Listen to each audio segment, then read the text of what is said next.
Olá, meu querido aluno que está aqui nos assistindo pelo nosso curso online, a nossa específica de Direito Administrativo. Você provavelmente já assistiu aí o nosso vídeo anterior de apresentação, mas não custa lembrar. Eu sou a professora Nathalie Ritter e eu estou aqui para ajudar você a compreender, a aprender a disciplina de Direito Administrativo. Você pode ter olhado aí na nossa grade do nosso curso todos os tópicos que nós vamos abordar aí ao longo dos nossos módulos, ao longo aí de todo o nosso estudo. E agora, nós vamos iniciar o nosso estudo com um tópico que ele vem em todo o edital. E ele é um tópico muito importante, e não é à toa que ele vem lá como o primeiro tópico do edital, porque é um conteúdo que dá muita base para todo o estudo de direito administrativo. Essas informações que nós vamos estudar agora, elas vão dar um suporte para você no estudo até o final das nossas aulas. Então, eu chamo a atenção para você sentar confortável aí na sua cadeira e ter aí se dedicar aí a compreender essa nossa aula, tá? Porque ela é muito, muito importante para você e para as próximas aulas que nós vamos ter juntos, certo? Qual é o primeiro tópico aí que aparece sempre no seu edital? Ele vai aparecer o tópico de Estado, Governo e Administração Pública. Pode parecer porque no dia a dia, muitas vezes a gente se refere a esses três institutos como se sendo a mesma coisa. Mas você vai perceber ao longo dessa aula que existem diferenças. Essas diferenças caem em prova e você vai conseguir compreender melhor aí. Então, o porquê que tem essa diferença? O que isso significa na prática do direito administrativo em si? Logo após aí o tópico Estado, Governo e Administração Pública, ao lado sempre vai aparecer assim para você: regime jurídico administrativo, conceitos de direito administrativo, e é exatamente isso que nós vamos verificar agora, tá? Primeiro tópico então aqui da nossa aula, o regime administrativo, regime jurídico administrativo. Quando eu falo de regime administrativo, o que eu estou querendo falar para você? Eu estou querendo que você, como aluno, compreenda que aqui nós vamos estar envoltos, inseridos em um mundo onde o direito administrativo está regendo. É o direito administrativo que vai trazer as regras para esse mundo acontecer. Então, nós vamos imaginar que todas as regras que vão reger aí no dia a dia, as ações e tudo mais, vão estar presentes no direito administrativo. Por isso que nós estamos falando do regime jurídico de direito administrativo. Então, entra nesse mundo comigo, onde o direito administrativo é o que traz as regras, certo? Primeira coisa que nós vamos aprender aqui, o conceito de direito administrativo. Você sabe que dentro do ordenamento jurídico, nós temos vários ramos do direito, tá? Nós temos várias espécies de direito. Direito administrativo, direito constitucional, direito penal, direito civil. E cada um deles vem para regular essa matéria em específico. Aqui nós estamos estudando o direito administrativo. Mas, professora, o que o direito administrativo vai regular? Quais regras o direito administrativo vai trazer e quem tem que cumprir essas regras? Quem vai ter que levar em consideração isso que nós estamos falando aqui? Então, o primeiro conceito que nós vamos trazer aqui é o do direito administrativo. E o direito administrativo, ele é um conjunto de leis, um conjunto de regras que visa disciplinar, ou seja, ele vai trazer como isso vai acontecer, as regras do que vai acontecer, das relações da administração, do poder público com outras pessoas. Como que o poder público vai se relacionar? Quais as regras ele vai ter que seguir aí quando ele se relacionar com um particular, ou seja, você, eu, no nosso dia a dia? Como ele vai se relacionar com os seus servidores? Você, futuro servidor, né? Eu como servidora pública já, e você como futuro servidor. Então vai ter as regras como a administração vai se relacionar com a gente, bem como a administração pública vai se relacionar com os seus órgãos internos, com cada órgão que pertence aí à administração, como por exemplo, a Polícia Civil, a Polícia Federal, a Receita Federal, e enfim, todos os órgãos aí que fazem parte da administração. Para ele se relacionar com a administração, nós vamos ter regras, e essas regras compõem o direito administrativo. Então, o conceito de direito administrativo é um conjunto de regras que visa disciplinar, trazer as regras, a forma como a administração pública vai se relacionar com os particulares, com os seus servidores e com os seus órgãos, tá? Lembre-se que quando eu falo particulares, eu não estou falando só de uma pessoa física, mas também de uma pessoa jurídica, como uma empresa que presta serviços para a administração. Poxa, essa empresa ela presta serviço para a administração pública. Vão ter regras aí que vai disciplinar como que essa empresa está prestando esses serviços, correto? Isso é direito administrativo. Então, direito administrativo é um conjunto de regras. E esse conjunto de regras vai disciplinar, vai trazer as formas como a administração vai se relacionar com o particular, o servidor e os seus órgãos. Certinho? Então, estamos inseridos aí num mundo onde o direito administrativo está regulando aí essas informações, essas relações jurídicas, tá? Próximo tópico que nós precisamos compreender, e isso aqui, meus amores, vai fazer toda a diferença ao longo do nosso estudo. Então, prestem bastante atenção. Toda disciplina, seja direito administrativo, direito penal, direito civil, direito constitucional, ela vai poder ser classificada de duas maneiras. Ou ela vai ser um direito público, ou ela vai ser de direito privado. Quando eu falo que um ramo do direito ele é de direito privado, eu estou dizendo que eu tenho a relação entre dois particulares. Aqui eu não vou ter a presença da administração pública. Aqui eu vou ter uma relação de um particular com o outro. Quer ver um exemplo? Se eu quero vender o meu carro e você quer comprar o meu carro, são dois particulares negociando. Isso significa que as regras de direito que vão dizer aí de que forma que nós vamos comprar, vender e etc., essas regras são de direito privado, porque eu tenho um particular com outro particular, correto? Esses ramos do direito privado, eles possuem características marcantes, que é a principal, a igualdade entre as duas partes que estão se relacionando, que estão tendo um negócio jurídico aí. Olha como eu coloquei aqui para vocês. O particular está no mesmo âmbito que o outro particular. Isso significa que o direito deste particular é o mesmo direito que o outro. Um não tem um direito sobre o outro. Então eu posso virar para você e falar, olha, eu quero 45 mil no meu carro. Você tem o mesmo direito de virar e falar assim, olha, eu só pago 40. Correto? Nós temos essa liberdade de negociar essa situação jurídica, tá? Então a principal característica, as duas partes estão no mesmo em pé de igualdade ali. E essa relação jurídica igual tem liberdade de negociar. Eu posso fazer uma proposta, você faz outra, até que a gente chega num acordo, certo? A gente tem essa liberdade. Imagina o seguinte, eu tenho uma empresa que vende perfumes. Uma outra pessoa tem uma empresa que também vende perfumes.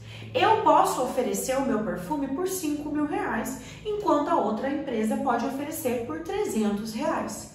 Não importa, porque nós estamos sendo regidos pela regra de direito privado e significa que eu posso cobrar o que eu quiser no meu produto.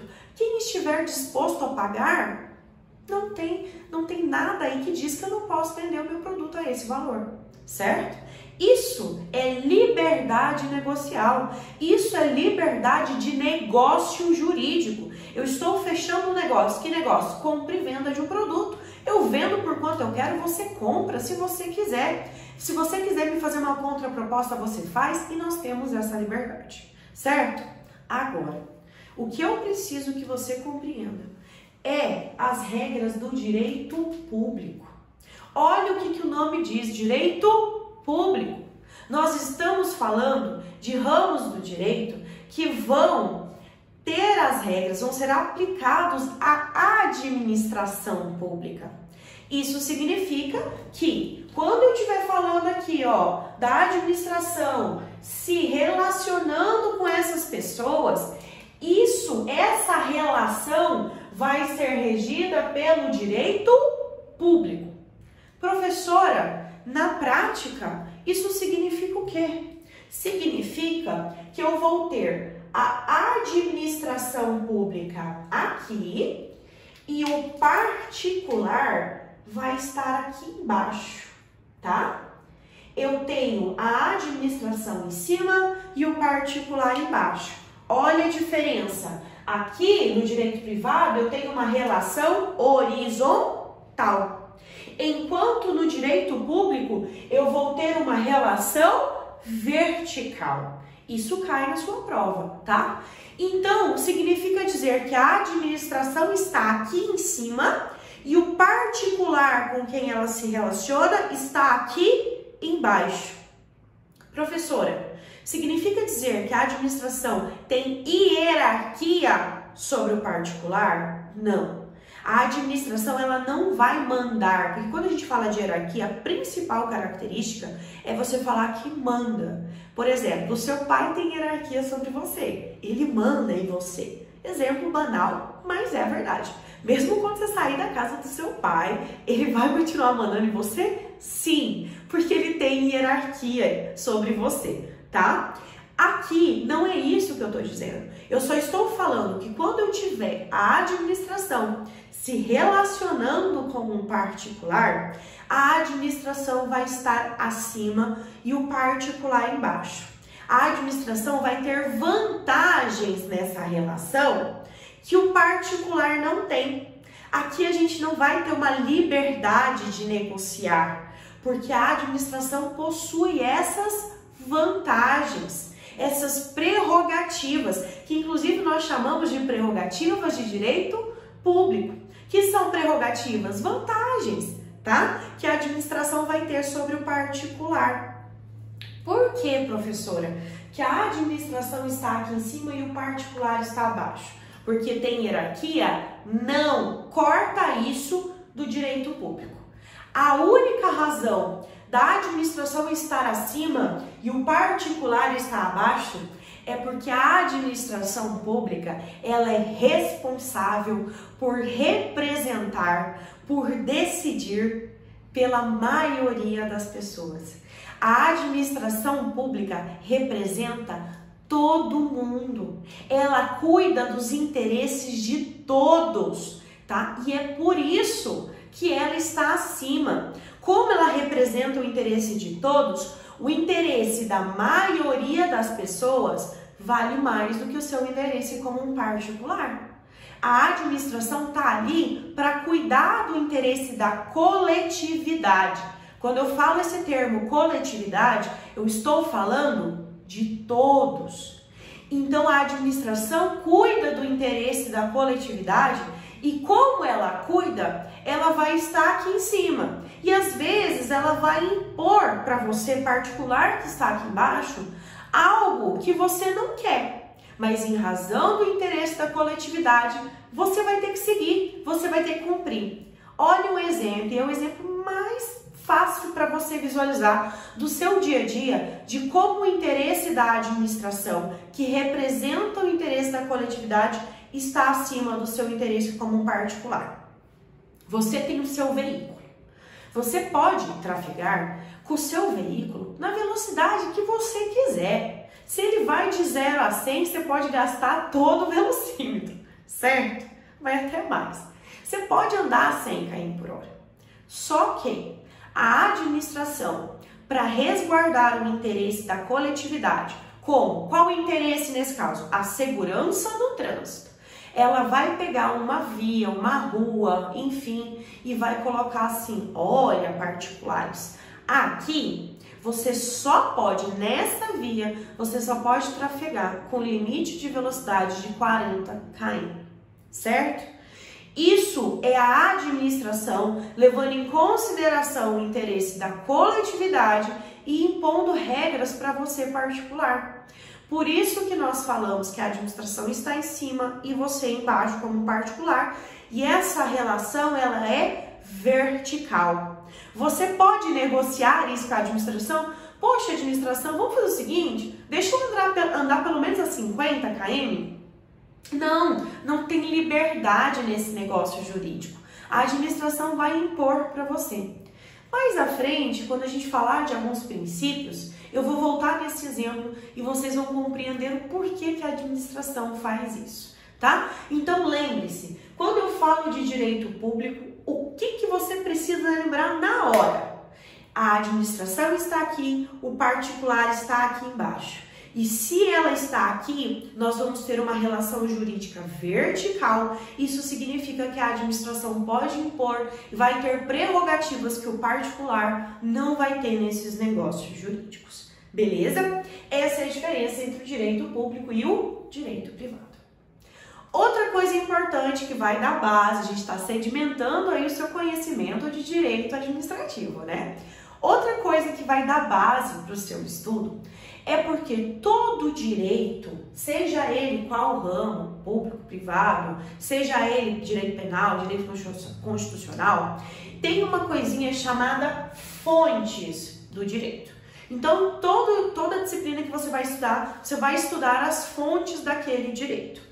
Aqui, nós vamos estudar agora as fontes do direito administrativo. Você vê que a gente ainda está dentro aí desse regime jurídico, desse mundo onde o direito administrativo é que define as regras. Mas, professora, essas regras, elas têm que vir de algum lugar. E por isso que, da onde vêm essas regras? Nós vamos chamar de fontes. Você lembra quando? Se você vai pegar aí um rio, tem a fonte, a nascente do rio, certo? É dali que brota a água, é dali que sai a água.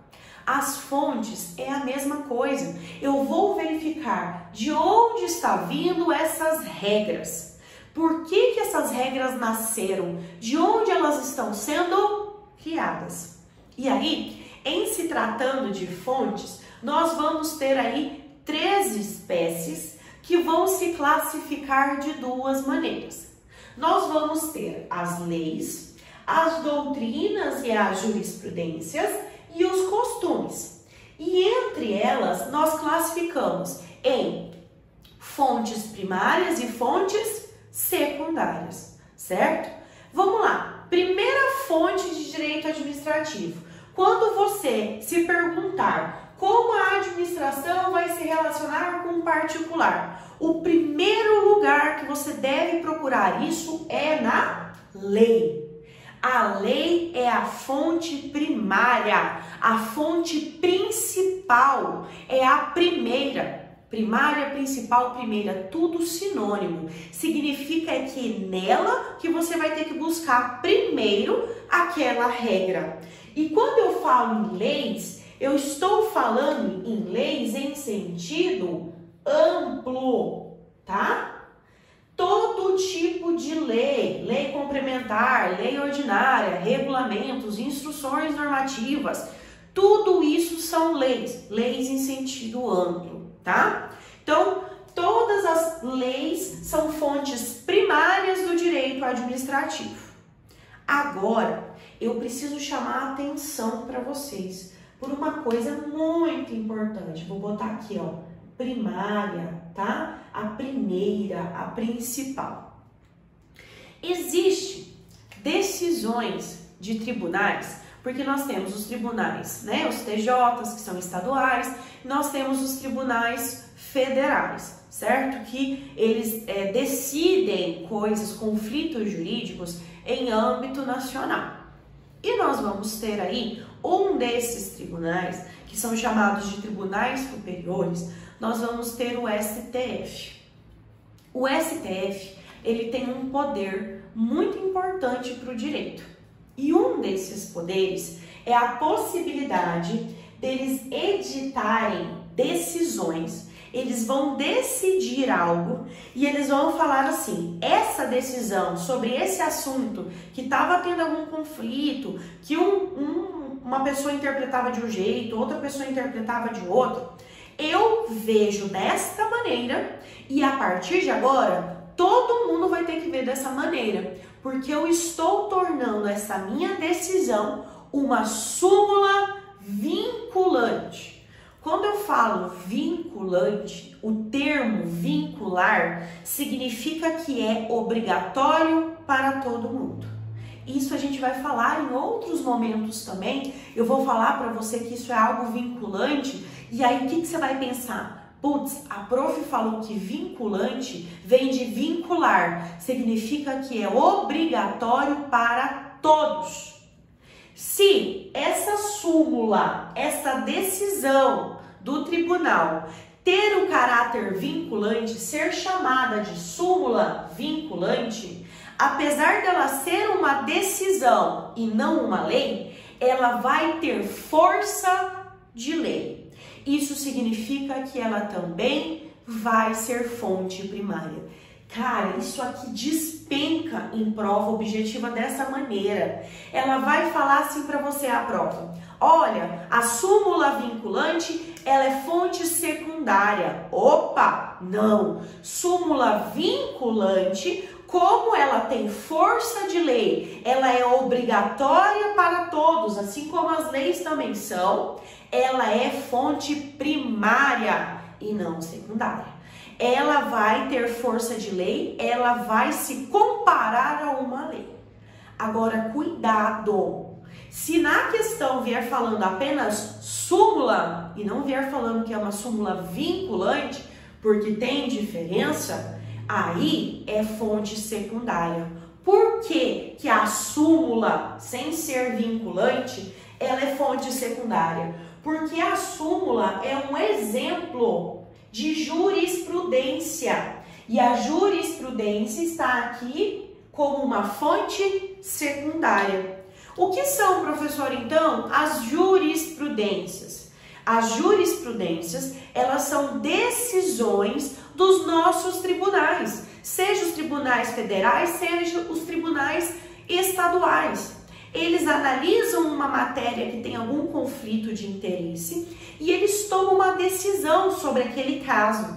E aí, eles vão tendo essa decisão de forma reiterada. Toda vez que chega uma discussão sobre aquilo, eles vão decidindo da mesma maneira, tá? Reiterada significa isso, algo que acontece sempre daquela forma. E aí, a gente vai dizer que eles têm jurisprudências. Então, jurisprudências são decisões dos tribunais. Se jurisprudências são decisões de tribunais e súmulas são exemplos de jurisprudências, é uma forma de jurisprudência, as súmulas comuns vão ser fontes secundárias, tá? Então, cuidado aí para não cair nesse peguinha. Além das decisões dos tribunais como fontes secundárias, eu também vou ter as doutrinas. O que são as doutrinas, pessoal? São os livros de direito. São aquelas regras que os estudiosos do direito administrativo, aquelas pessoas que dedicam a sua vida para estudar, criar teorias, entender como funciona esse mundo do direito administrativo, eles criam conceitos, eles criam regras, eles vão aí criar informações sobre o direito administrativo, estudar essas regras e vão criar doutrinas, vão trazer aí livros do direito administrativo, que então nós vamos chamar de doutrinadores. Nós temos diversos doutrinadores de direito administrativo, que são essas pessoas que dedicam a vida para escrever sobre essa matéria, ensinar sobre essa matéria. E esses livros nós usamos como base de estudo. Você provavelmente tem aí uma doutrina de direito administrativo em casa, ou já viu alguma, tá? Ou em algum material, como por exemplo o meu manual de direito administrativo, vai citar aí, olha, o doutrinador Eli Lopes, ele pensa de tal maneira sobre esse assunto. Isso é uma doutrina. E como é um pensamento sobre algo, ela vai ser também fonte secundária. Ou seja, se você recorreu à lei e na lei não deu para você achar a resposta sobre aquele assunto, ou ficou confuso, você pode recorrer à doutrina. Por isso que a gente chama de fonte secundária, tá? Então, qual é a fonte secundária, professora? Doutrinas e jurisprudências. Aquilo que os estudiosos escrevem sobre aquele assunto e as decisões dos tribunais sobre aquele assunto, tá? Envolvendo aí o direito administrativo. E aí nós temos outra fonte de direito administrativo que também vai ser fonte secundária ou pode aparecer na sua prova como fonte indireta de direito administrativo, que são os costumes. O que são os costumes? É aquilo que você pratica de uma forma reiterada e acaba se tornando uma regra, que ela não é escrita, ela não está formalizada de alguma maneira, mas você acaba fazendo no seu dia a dia. Por exemplo, eu tenho o costume de acordar todos os dias às 5 horas da manhã. Isso é um costume, mas acaba sendo uma regra que você segue? Sim. É uma regra que você segue, mas essa regra, ela está escrita, ela está disposta em lei de alguma maneira? Não, é um costume que você tem, que você acaba seguindo, né? É uma regra informal, ou seja, não escrita, que você acaba seguindo. Na administração pública, nós também temos esses costumes. E esses costumes da administração, eles vão ser fonte secundária também, porque vocês vão visualizar, quando a gente falar do princípio da legalidade, que a administração ela precisa pautar as suas ações sempre com relação à lei. Só que acontece, como em todo lugar, seja numa casa, seja numa empresa, que tem coisas que a gente vai fazendo em razão de costume. Quando você entrar aí no seu órgão público, você vai trabalhar com colegas que já tem mais tempo, que estão ali com você, e eles vão te passar algumas dicas de trabalho, digamos assim, que aí você vai virar para eles e falar assim, poxa, colega, mas por que a gente faz dessa maneira?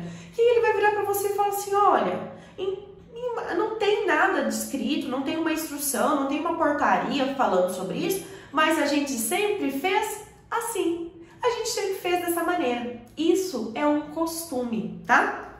É importante ressaltar que os costumes, como eles são aí fontes secundárias, eles caíram muito em desuso na administração. De vez em quando você vai encontrar isso, mas é muito raro, tá? Por quê? Porque com o princípio da legalidade, com a Constituição de 1988, que trouxe aí esse princípio, essa regra de que a administração precisa seguir as leis, os costumes foram caindo muito em desuso.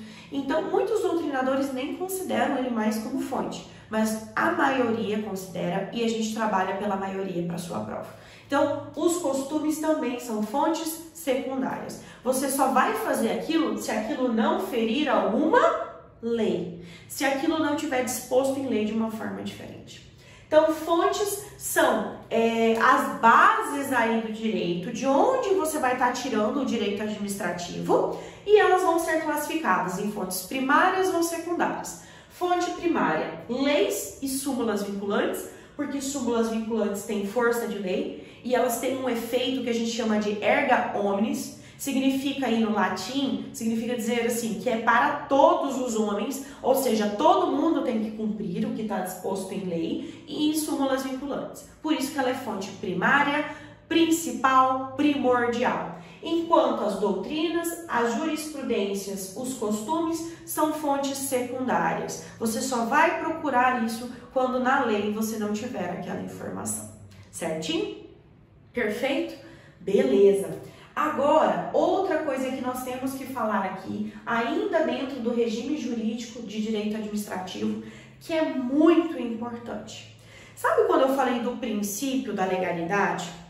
Quando você como uma pessoa, você é uma pessoa que tem princípios, você que foi criado aí dentro de uma situação, de um mundo, onde ao longo da vida você foi trazendo os seus princípios, tá? Seja porque os seus pais te ensinaram, seja porque você absorveu isso da sociedade e você tem alguns princípios que regem a sua vida. No direito administrativo, nós temos também esses princípios. E existem dois princípios que são muito importantes para o direito administrativo, porque nós vamos dizer que são eles que dão base para o regime jurídico administrativo. São eles que vão segurar aqui embaixo as pontas de todo o mundo envolvendo o direito administrativo, tá? Então, como isso vai aparecer na sua prova? Vai falar assim, os princípios tais e tais são os princípios de regime jurídico administrativo. Professora, e quais são esses dois princípios que nós temos que dão base, que são basilares, que seguram o mundo do regime jurídico administrativo? Nós vamos ter a supremacia do interesse público e a indisponibilidade do interesse público. Lembra quando eu falei que o direito administrativo é um direito público?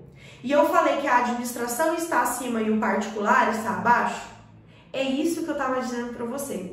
Eu estava falando que a supremacia do interesse público, do interesse da coletividade, vai estar acima do interesse do particular. Então, quando eu falo em supremacia, quando eu falo em supremo, eu estou dizendo que ele está acima.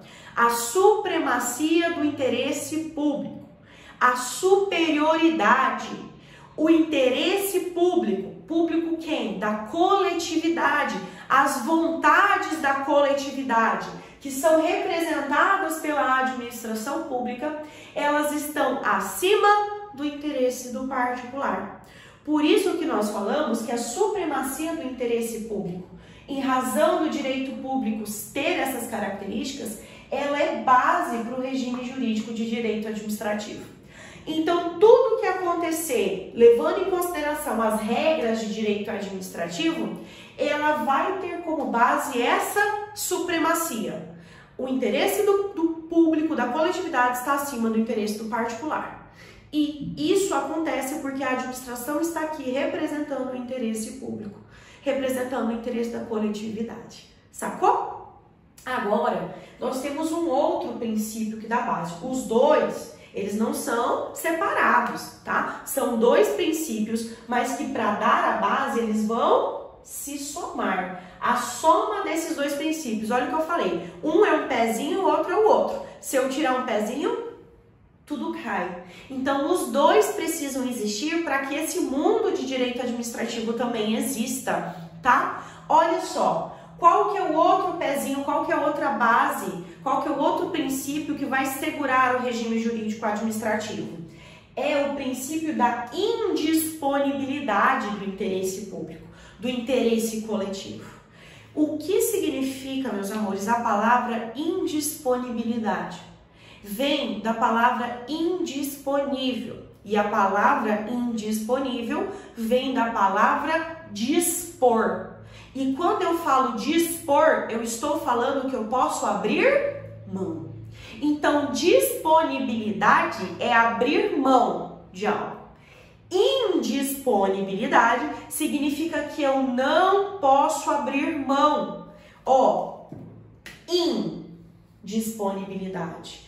Eu não posso dispor do direito da coletividade. Eu não posso abrir mão do interesse coletivo, do interesse da coletividade. Então eu, administração pública, quando estiver representando os interesses da coletividade, eu não posso dispor deles, eu não posso abrir mão, porque eu existo exatamente para representar a coletividade, representar o interesse de todos. E aí eu vou deixar de fazer isso? Eu vou abrir mão e vou deixar o particular fazer o que ele bem entender? Não, tá? Então, olha a importância. Eu estou dizendo que o interesse da coletividade, ele é supremo, ele está acima do particular e que ele é indisponível, que eu não posso abrir mão desse interesse da coletividade.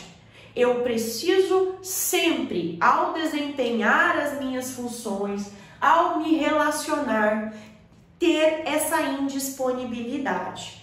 Olha o exemplo para você perceber, depois a gente vai falar um pouco mais sobre esses princípios, só para a gente encerrar esse bloco. Se você está naquela mesma situação, trafegando acima do limite de velocidade, e você está indo, e aí a PRF, lá com o radarzinho dela, pega que você passou acima do limite de velocidade daquela via. Ela vai atrás de você, para você e fala, ó, você estava trafegando acima do limite de velocidade. Ela está fazendo isso em razão da supremacia do interesse da coletividade, do interesse público. Ela pode deixar de te multar? O agente público pode virar e falar assim, ah, você quer saber? Deixa quieto, eu não vou te multar. Não pode, porque o interesse é público, ele não pode dispor, ele como um mero agente público, como um mero trabalhador da administração, ele não pode dispor, abrir mão de um interesse que é da coletividade. Ele precisa agir, ele precisa aplicar a multa para você, tá? Então, isso é a indisponibilidade e a supremacia. Por isso que os dois são a base de todo o nosso regime jurídico de direito administrativo. Eu vou encerrar com você agora esse bloco, porque a ideia é que a gente não fique com blocos muito intensos aí, né, muito grandes. E no próximo bloco nós vamos continuar o nosso estudo basilar aí desse tópico de Estado, governo e administração pública. Eu espero você no próximo bloco.